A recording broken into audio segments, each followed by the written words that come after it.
Welcome to my channel.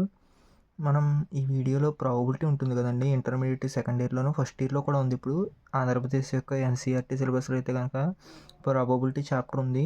Weightage SA questions ఉంటాయండి. Second ఇయర్లో 2Aలోనే SA weightage ఉంది, అలాగే ఫస్ట్ ఇయర్ మ్యాథ్స్లో కూడా ఎస్ఏ వెయిటేజ్ ఉంది.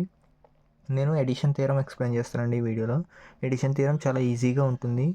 మేబీ మస్ట్ అండ్ షుడ్ 95% ఇది కానీ బేయిస్ థియరమ్స్ కానీ రావచ్చు. ఈ రెండింటిలో నుంచి మిస్ అయితే సంశిస్తున్నాడు సెకండ్ ఇయర్ వాళ్ళకైతే.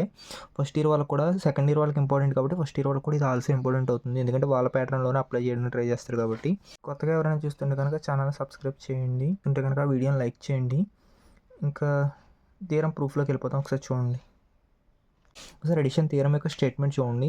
ఏదర్ క్వశ్చన్ ఇదన్నా అడగచ్చు, prove addition theorem of probability అని అడగచ్చు, లేదా స్టేట్మెంట్ ఇచ్చేసి ప్రూవ్ చేయమని అడగచ్చు. మీరు స్టేట్మెంట్ ఇస్తే కనుక ప్రూఫ్ అవుట్ చేస్తే సరిపోతుంది. ఓన్లీ మనకి ఎడిషన్ థియరం అని మాత్రం ఇస్తే కనుక స్టేట్మెంట్ అండ్ ప్రూఫ్ రెండు రాయాల్సి ఉంటుందండి. అయితే స్టేట్మెంట్ ఏమి ఇచ్చాడు చూడండి. If E1 E2 or any 2 events అని ఇచ్చాడండి. E1 E2 అనేవి ఎనీ 2 ఈవెంట్స్ అని ఇచ్చాడు. 2 ఈవెంట్స్ ఇస్తే ఏమి ఇచ్చాడు, ర్యాండమ్ ఎక్స్పెరిమెంట్ ఈవెంట్స్ అనేవి ర్యాండమ్ ఎక్స్పెరిమెంట్ అని ఇచ్చాడు. P is probability on function, అంటే ఈ ఈవెంట్స్కి ప్రాబబిలిటీ అప్లై చేస్తే అది ప్రాబబిలిటీ ఫంక్షన్ అవుతుందండి. అయితే ప్రూవ్ దట్ ఏం ప్రూవ్ చేయమన్నాడు, P of E1 union E2 equal to P of E1 plus P of E2 minus P of E1 intersection E2 అని prove చేయాలి. ఈ సమ్ని ఈ థియరంని రెండు కేసెస్లో ప్రూవ్ చేస్తాం. ఒకటి ఎలా చేస్తామంటే ఈవెంట్స్ రెండు కూడా ఇంటర్సెక్షన్ చేసినప్పుడు disjoint set empty set, null set అని తీసుకుని చేస్తాం ఒక కేస్. సెకండ్ కేస్ ఏమో డస్ నాట్ నల్ సెట్ అని తీసుకుని చేస్తాం, నాట్ ఈక్వల్ టు 5. అయితే ఫస్ట్ కేసు మనం నల్ సెట్ అని తీసుకుని చేస్తున్నాం కాబట్టి ఒకసారి చూడండి. E1 E2 equal to first case అండి ఇది.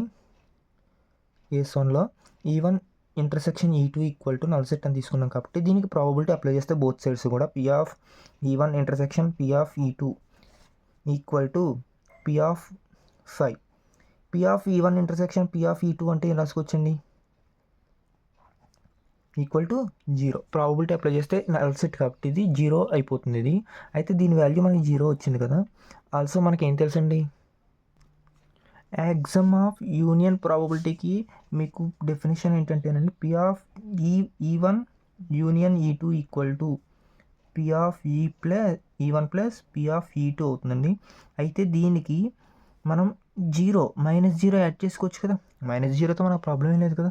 యాడ్ చేసుకుంటే ఏమవుతుంది, P of E1 union P of E2 equal to P of E1 plus P of E2 minus 0 అంటే ఏం రాసుకోవచ్చు కదా. So P of E1 intersection E2 అయిపోయింది. మనకు కావాల్సిన ప్రూఫ్ ఇదే కదా. ఫస్ట్ కేసులో కండిషన్ ప్రూవ్ అయింది. ఇదే ఎందుకు తీసుకున్నామంటే మనకి కావాల్సిన ప్రూఫ్ ఇదే కాబట్టి మైనస్ తీసుకున్నాను నేను. ప్లస్ అయినా తీసుకోవచ్చు, కానీ ప్లస్ తీసుకుంటే మనకు ప్లస్ వల్ల యూజ్ లేదు కాబట్టి మైనస్ తీసుకున్నాను. అయితే సెకండ్ కేసు ఏం తీసేయాలి, కేసు 2లో E1 intersection E2 not equal to 5. That means does not disjoint set అని తీసుకుని చేయాలి.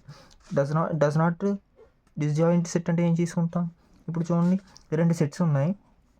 రెండు సెట్స్ ఉన్నప్పుడు ఇది E1 ఇది E2 అనుకుంటే ఇదంతా కంప్లీట్ ఏదో స్పేస్లో ఉందనుకుంటే ఇప్పుడు చూడండి ఎలా చేస్తాం.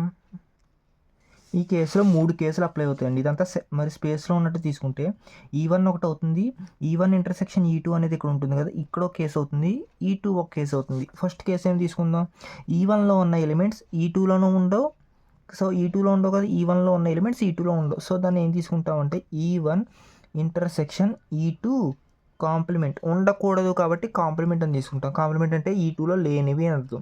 అలాగే సెకండ్ కేసు ఏం తీసుకుంటాం, E2 ఇంటర్సెక్షన్ E1 కాంప్లిమెంట్. ఎందుకని, ఇప్పుడు E1లో తీసుకున్నాం ఇందాక, ఇప్పుడు E2లో తీసుకున్నాం. E2లో ఉన్న E1లో ఉండకూడదు కదా. So E2 intersection E1 complement. ఈ రెండింటితో పాటు కామన్గా ఉంది చూసారా, దీన్ని ఏమని తీసుకోవచ్చు, థర్డ్ కేసులో E1 intersection E2 are E2 intersection E1గా తీసుకోవచ్చు కదా. E1 ఇంటర్సెక్షన్ E2 ఇంటర్సెక్షన్ E1గా తీసుకోవచ్చు.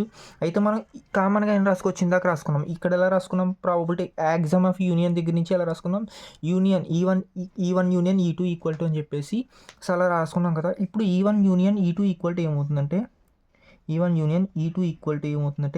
యూనియన్ అంటే ఏంటి, కంప్లీట్గా ఉన్నదే కదా. కంప్లీట్గా అంటే ఈ 3 ఉన్న కరెక్ట్ రాసుకోవచ్చు కదా, అవే కలిపి రాద్దాం. ఏం రాస్తాం, E1 intersection E2 complement union ఉంది కాబట్టి union E2 intersection E1 complement. ఇవన్నీ బ్రాకెట్స్లో పెట్టుకుంటే ఈజీగా అనిపిస్తుంది. నెక్స్ట్ యూనియన్ ఇది కానీ ఏదో ఒకటి రాసుకుంటే సరిపోతుంది. E1 ఇంటర్సెక్షన్ E2 అప్లై చేసుకుని రాసుకోవచ్చు కదా. దీనికి అగైన్ మళ్ళీ బోత్ సైడ్స్ ప్రాబబిలిటీ అప్లై చేద్దాం. ప్రాబబిలిటీ అప్లై చేస్తే P of E1 union E2 equal to రాయొచ్చు P of E1 intersection E2 complement union P of E2 intersection E1 complement union P of E1 intersection E2.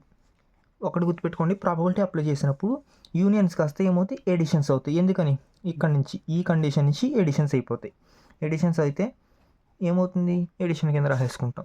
ఇప్పుడు ఏమొచ్చింది చూడండి, మనకి probability P of E1 intersection E2 అయితే P of E2 intersection E complement. వీటి values ఏంటో మనకు తెలియదు, పర్ఫెక్ట్గా తెలియదు. వీటిని రప్పించుకోవాలి కాబట్టి జస్ట్ చూడండి. ఇప్పుడు ఈవెంట్ E1 చూడండి ఒకసారి. ఈవెంట్ E1 అంటే ఇదేనా? E1 వాల్యూ మనకు రావాలి అంటే E1 ఈక్వల్ టు ఏం రాసుకోవచ్చు? E1 అంటే ఏంటి, ఈ సెట్ కంప్లీట్గా ఈవెంట్లో ఉన్నది ఏంటి, ఇంటర్సెక్షన్ సెట్ ఉంది, ఈ సెట్ కూడా ఉంది. అంటే దీన్ని ఎలా రాసుకోవచ్చు, E1 equal to E1 intersection E2 complement. ఎందుకంటే ఇందులో లేనిది కదా మరి ఇది. అలాగే ఇంకేముందండి మనకి, యూనియన్ ఇంకేం రాసుకోవచ్చు, ఇది కూడా ఉంది కదా. ఇదేంటిది, E1 ఇంటర్సెక్షన్ E2 కదా. దీని నుంచి ఎలా రాసుకోవచ్చు, ప్రాబబిలిటీ అప్లై చేస్తే P of E1 equal to P of E1 intersection E2 complement. Addition అయిపోతుంది కదా. ప్రాబబిలిటీ అప్లై చేస్తే P of E1 intersection E2 అంతే కదా. అయితే మనకు కావాల్సింది ఈ వాల్యూ, ఇదే కదా వాల్యూ కావాలి మనకి. ఈ వాల్యూ కావాలి కాబట్టి ఈ టర్మినేట్ తీసుకెళ్ళిపోతాం. అప్పుడు ఏమవుతుంది, P of E1 minus P of E1 intersection E2 equal to P of E1 intersection E2 అంతే కదా. దీని వాల్యూ వచ్చింది. అగైన్ మళ్ళీ మనకి ఈ వాల్యూ కూడా కావాలి కాబట్టి సిమిలర్లీ E2 కాబట్టి కావాల్సింది E2 అనేది ఏమవుతున్నప్పుడు P of E2 equal to ఏమవుతుంది, E1 ప్లస్ E2 పెట్టుకోవడమే. జస్ట్ P ఆఫ్ E2 ఈ minus P of E1 intersection E2. ఎందుకని E1 ఇంటర్సెక్షన్ E2 అన్నా, E2 ఇంటర్సెక్షన్ E1 అన్నా, E1 ఇంటర్సెక్షన్ E2 కింద రాసేస్తున్నాను. ఈక్వల్ టు కాంప్లిమెంట్, ఇది మర్చిపోకూడదు. అయితే P of E2 intersection E1 complement. దీని వాల్యూ కూడా వచ్చేసింది మనకి.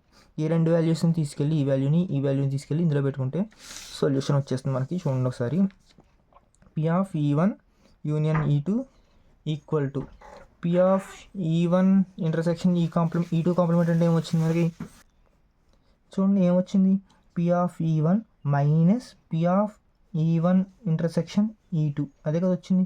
Again plus P of E2 ఇదేమొచ్చింది, దీని వాల్యూ ఇదే కదా వస్తుంది. P of E2 minus P of E1 intersection E2. అయితే ఇంకేముంది మనకి ఇక్కడ, plus P of E1 intersection E2. అయితే దీన్ని క్యాన్సిల్ చేసుకుంటాం.